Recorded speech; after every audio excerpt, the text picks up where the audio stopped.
আসসালামু আলাইকুম। আজকে অনেকদিন পর আপনাদের সামনে হাজির হলাম। আজকে একটা গুরুত্বপূর্ণ টপিক নিয়ে আপনাদের সামনে আ হাজির হলাম এবং এই ইনফরমেশনটি দেওয়ার জন্য আপনাদেরকে আমি মনে করি অনেক গুরুত্বপূর্ণ এবং অনেকদিন পর আজকে প্রায় ২ মাস পর ভিডিও আপলোড হবে। সো এটার জন্য আমি খুবই দুঃখিত। কারণ অনেকদিন ধরে আমি বিজি যাচ্ছে। আমার দিনকাল অনেক বিজি যাচ্ছে। সো আমি টাইম মেইনটেইন করতে পারি না। সো অনেকটা দুঃখিত আমি। তো ফার্স্ট অফ অল আমি যে বিষয় নিয়ে কথা বলবো আপনাদের সামনে আজকে, সেটা হচ্ছে যে আপনারা স্ক্রিনে অলরেডি দেখতেই পারছেন যে UK new big update for 2024। So UK work visa, ঠিক আছে? ইউকে ইমিগ্রেশন ওয়ার্ক ভিসা, ঠিক আছে? এই যে আমি এখানে লেখা দিতে পারি যে ইউকে ইউকে ইমিগ্রেশন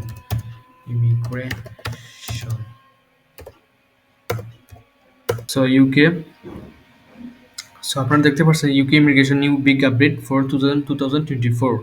সো আপনারা জানেন যে রিসেন্টলি আমাদের যে ইউকে হোম অফিস যে সেক্রেটারি আছেন, ইউকে হোম অফিসের সেক্রেটারি সুয়েলা বেবারম্যান, তিনি পদত্যাগ করেছেন এবং নতুন একজন হোম সেক্রেটারি এসেছেন। তিনি তার নামটা আমি ঠিক জানি না।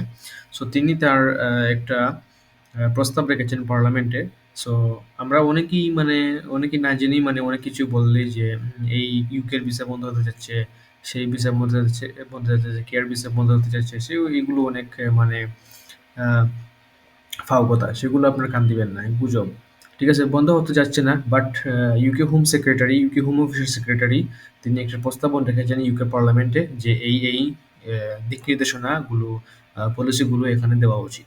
সো যাতে ইউকে যে একটা ইয়ে আছে না, সেটা একটু লিমিট হবে, যাতে রিয়েল স্পন্সর বের হয়। আপনাদের তো অনেকেই তো এখানে আছে যে ইউকে স্পন্সর কিনে তারপর যায়, তারপর এখানে কাজ মেলে না।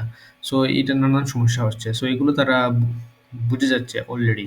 সো আপনারা এগুলো খুবই কেয়ারফুল রাখা উচিত এবং আরো কিছু ম্যান্ডেটরি জিনিসগুলো আছে যেগুলো আপনাদেরকে অবশ্যই কেয়ারফুল থাকা উচিত। সো আমি বেশি কথা না বাড়িয়ে আমার যে মূল টপিক আছে সেগুলো আমি চলে যাই। যে আমি আজকে যে টপিকটা বলবো, যে কয়েকটা টপিক নিয়ে কথা বলবো, সেই টপিক আগামী 2024-এর মার্চ এপ্রিল স্প্রিং টাইমে হয়তো কার্যকর হবে, আবার নাও হতে পারে। বাট 90% আমি রিসার্চ করে দেখেছি যতটুকু, যে 90% সম্ভাবনা আছে কার্যকর হওয়ার। বাট এত এফআইআর হওয়ার কোনো দরকার নেই, ঠিক আছে? এফআইআর হওয়ার দরকার নেই, ঠিক আছে? আপনার এত এফআইআর হওয়ার দরকার নেই, এত ট্রাবল হওয়ার দরকার নেই। ওকে, আমি এই জিনিস নিয়ে কথা বলবো, বাট হয়ে যাবে সেটা নিয়ে গুজব ছড়াবেন না, সেটা আপনারা কেয়ারফুল থাকবেন, ঠিক আছে? তো ফার্স্ট অফ অল আমি কথা বলবো যে ওয়ার্ক পারমিট, ঠিক আছে, ওয়ার্ক ভিসা। সো আপনারা ওয়ার্ক পারমিট নিয়ে অনেকেই জানেন যে ওয়ার্ক পারমিটের মধ্যে কয়েকটি ক্যাটাগরি আছে। যেমন কয়েকদিন আগে যে স্টুডেন্ট ভিসা ছিল, স্টুডেন্ট ভিসার যে গত জুন জুলাইতে একটা অ্যানাউন্স দিয়েছিল যা আগামী বছর জানুয়ারি থেকে একটা আহ, এই যে আপনাদের যে মাস্টার্স প্রোগ্রামের যে ডিপেন্ডেন্ট আছে না, সেটা বন্ধ হতে যাচ্ছে এবং সেটা অবশ্যই দেখতে পাচ্ছেন আপনারা রিয়েলি এটা কার্যকর হয়ে গেছে এবং অলরেডি আপনারা মাস্টার্স প্রোগ্রামে ডিপেন্ডেন্ট নিতে পারবেন না এবং শুধু পিএইচডি প্রোগ্রামে নিতে পারবেন। বাট আমাদের দেশ থেকে পিএইচডি প্রোগ্রামে কয়জন আর যায় ইউকেতে প্রোগ্রাম করার জন্য, এই স্টাডি করার জন্য? সো এই স্টুডেন্ট ভিসা শেষ, ঠিক আছে? এখন আমি স্টুডেন্ট ভিসা নিয়ে কথা বলবো না, এটা অন্য দিক। আমি আজকে যে আমার টপিক আছে সেটা ওয়ার্ক পারমিটে যে কয়েকটি ক্যাটাগরি আছে সেগুলো অন্যতম। কয়েকটি ক্যাটাগরি নিয়ে কথা বলবো। আপনারা অনেকেই মনে করেন যে ওয়ার্ক পারমিট শুধু রেস্টুরেন্ট আর কেয়ার সেক্টর বা স্কিল ওয়ার্কার, সেগুলো অন্য সেক্টর না, সেগুলো আচ্ছা।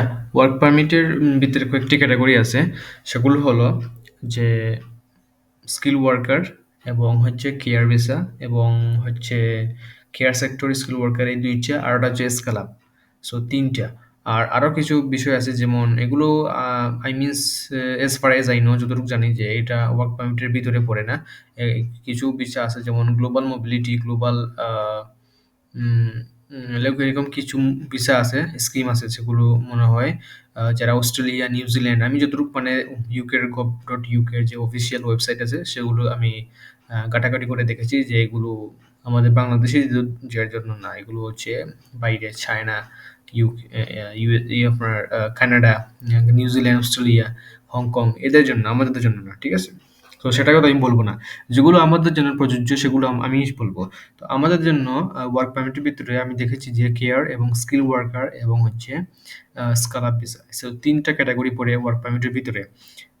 কিন্তু এখন আপনারা বলতে পারেন যে স্কিল ওয়ার্কার এবং যে কেয়ার ভিসা, তবে স্ক্রাব ভিসা যে জিনিসটা এটা আমাদের দেশ থেকে অনেকই কম। আর স্কেলাপ, আমি আপনাকে প্রথমেই বলে রাখি যে স্কেলাপ যে ভিসাটা আছে, স্কেলাপ এবং স্কিল ওয়ার্কার যে ভিসাটা আছে সেগুলো অনেক রিলেটেড ও অনেক রিলেভেন্ট। তো স্কেলাপ ভিসা নিয়ে আমি কথা বলবো না, আমি স্কেলাপ ভিসা নিয়ে স্কিপ করবো, ঠিক আছে? যদি স্কেলাপ ভিসা নিয়ে আপনাদের কোনো ক্রিয়েশন থাকে তাহলে অবশ্যই কমেন্ট করে জানাবেন, এবং যদি চান যে আর একটা ভিডিও মেক করতে তাহলে অবশ্যই মেক করবো।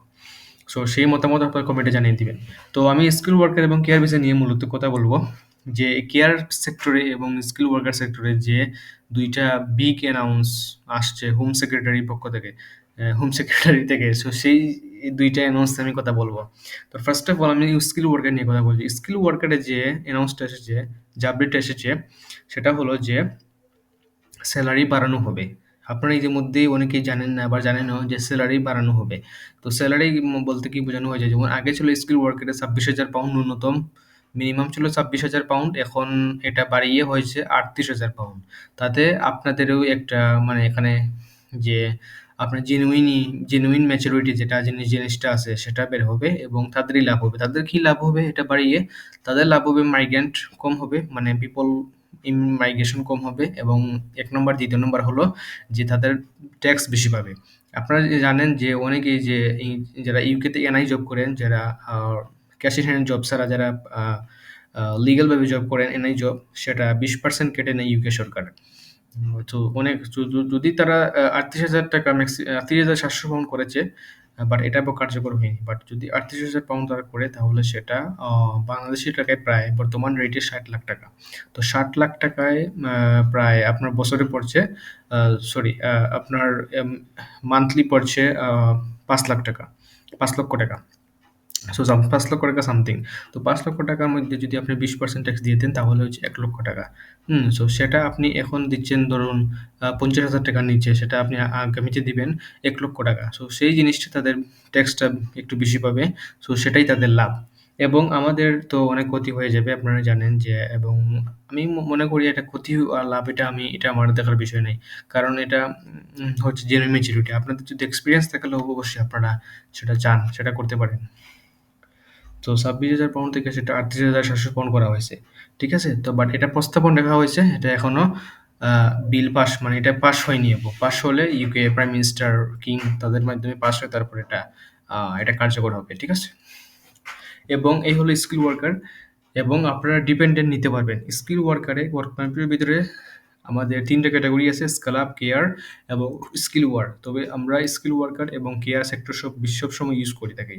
ঠিক আছে? স্কিল ওয়ার্কারে আপনারা ডিপেন্ডেন্ট নিতে পারবেন, নো প্রবলেম, ডিপেন্ডেন্ট, এবং স্যালারি বাড়ানো হবে। তবে সেটা কার্যকর করা হয়নি এখন পর্যন্ত। তারপর বলে কেয়ার ভিসা। তো কেয়ার ভিসায় কি আপডেট এসেছে? কেয়ার ভিসায় মূলত স্যালারি বাড়ানো হবে না। সেটা কি ছিল যে স্যালারি বাড়ানো হবে। কিন্তু এখানে স্যালারি বাড়ানো কথা বলা হয়নি। স্যালারি বাড়ানো হবে না। স্যালারি এখানে minimum salary something 26,000 pound, 2,60,000 pound এখানে উল্লেখ আছে ইউকের হোম অফিস ওয়েবসাইটে। ঠিক আছে? তো সেই স্যালারি থাকবে, এবং ডিপেন্ডেন্ট যে জিনিসটা বললাম যে ডিপেন্ডেন্ট অফ থাকবে, সেটা হলো একটা স্যাড নিউজ যে ডিপেন্ডেন্ট অফ থাকবে কেয়ার ভিসা সেক্টরে।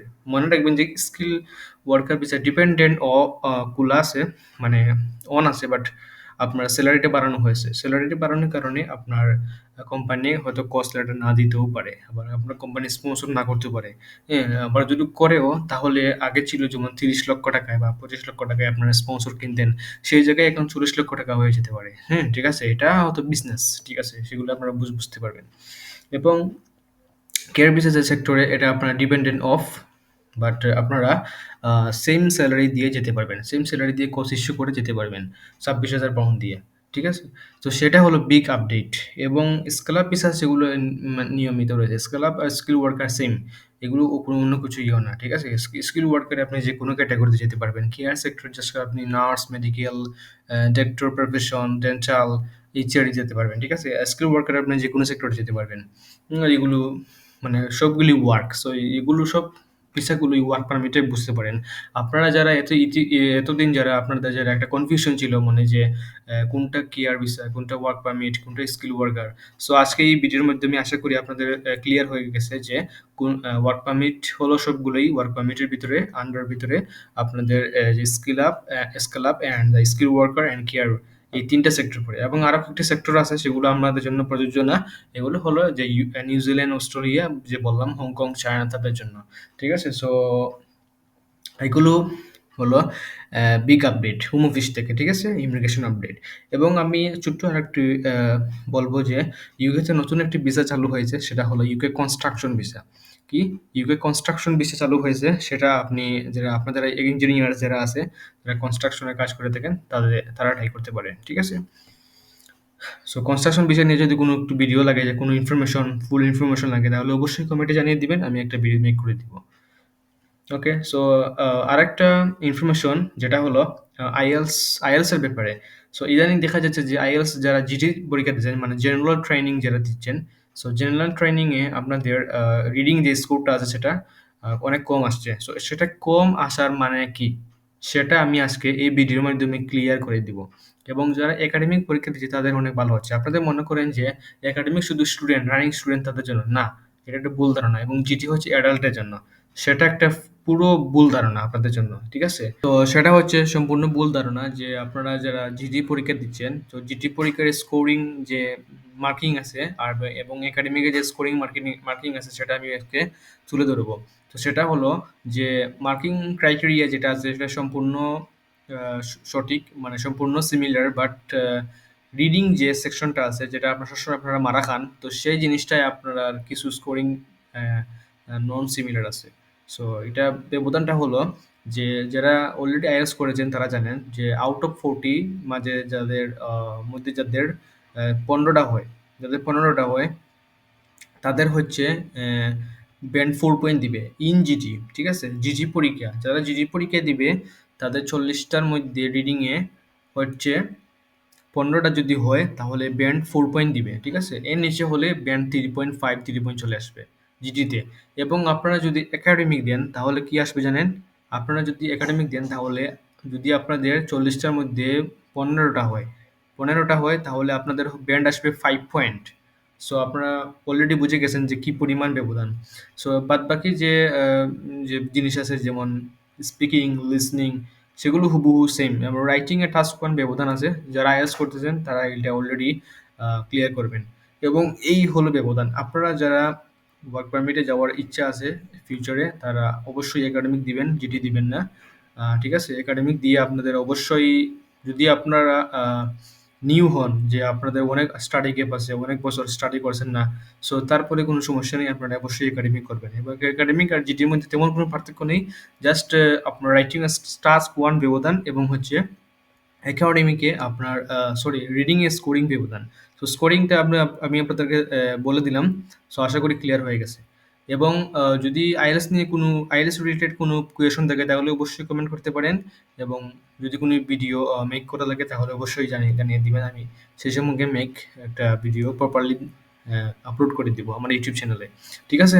সো এই হলো আপনাদের অ্যানাউন্সমেন্ট। যারা ইউকেতে যাওয়ার ইচ্ছুক এবং যারা প্ল্যান করতেছেন, তো তাদের জন্য এই বিষয়গুলো জানা অত্যন্ত জরুরি। এবং ভিডিওটি অবশ্যই ভালো লাগলে অবশ্যই শেয়ার করবেন আপনাদের বন্ধু-বান্ধবের কাছে, আত্মীয়স্বজনের কাছে। অবশ্যই এটা ইনফরমেটিভ ভিডিও। যেহেতু আমার এই চ্যানেলে শুধু ফ্রিল্যান্সিং না, অন্যান্য ভিডিও আমি মেক করি যেগুলো ইনফরমেটিভ আছে। এবং আমি যে জিনিস নিয়ে টুকটাক একটু এক্সপেরিয়েন্স আছে সেগুলো নিয়ে আমি ভিডিও বানাই। ঠিক আছে? সো অনেকদিন পর ভিডিও আপলোড করলাম।